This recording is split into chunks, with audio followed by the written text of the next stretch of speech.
For the first time in over 50 years, the Holtville Little League 12U All-Stars represented District 22 in the California Section 7 tournament.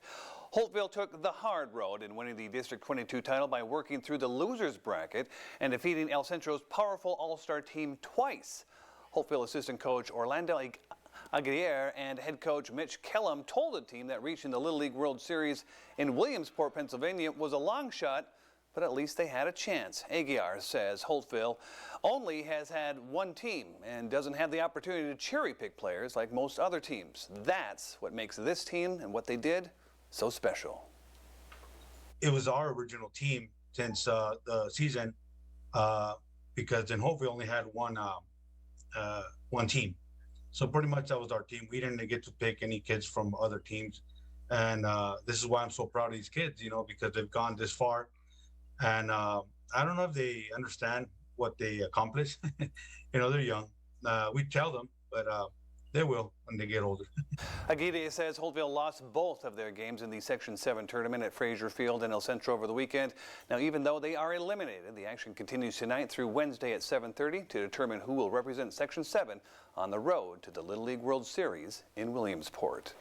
A U.S. Olympic gymnast is the latest person to test positive after officials reported at least 10 new cases connected to the Games yesterday, including the first cases among athletes in the Olympic Village. Lucy Kraft has more from Tokyo, including the latest on a U.S. tennis star. The hopes of tennis star Coco Gauff were dashed Sunday after the 17-year-old sensation announced she had tested positive for COVID, ending her chances of competing in Japan this summer. At this time, unfortunately, we don't have much more information. The news apparently caught tennis officials by surprise. This comes on top of USA basketball losing point guard Bradley Beal last week after he was placed in COVID health and safety protocols. As more Olympic teams descended on the Japanese capital over the weekend, 2 South African soccer players tested positive for COVID, the first cases of athlete infections at the Olympic Village. The South African Football Association said the whole team is now under quarantine, with their first match just 3 days away.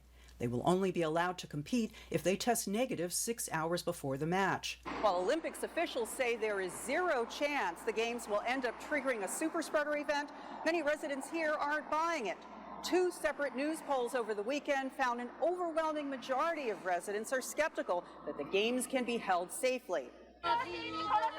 Local opposition to the Games isn't the only challenge this week. A major sponsor, Toyota, has pulled its Olympics advertising from Japanese TV and said its president won't attend the opening ceremony, a sign of concern over being associated with these trouble-plagued Games.